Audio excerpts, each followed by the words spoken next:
qytetar, ju prezantoj me rastin e zonjës Male, 74 vjeç nga Tirana. Për mosnjohjen e periudhave të sigurimit, ajo nuk arriti të merrte dot pensionin e plot. Për këtë arsye, ajo ju drejtua proceseve gjyqësore. Në muajin korrik 2025, gjykata vendosi në favorin e saj, por përsëri nuk gjeti zbatim. Ajo ju drejtua me shpresë platformës së bashkëqeverisjes për rishqyrtimin e pensionit sipas vendimit gjyqësor.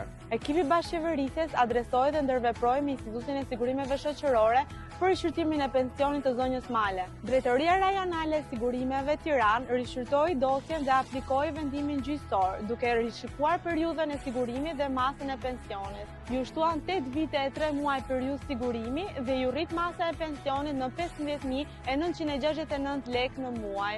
Si efekt financiar i kësaj llogaritje, zonja Male përfiton shtesë kreditore 964.360 lekë, të cilën e tërhoqi në muajin shtator 2025. Me ty për Shqipërinë që dua.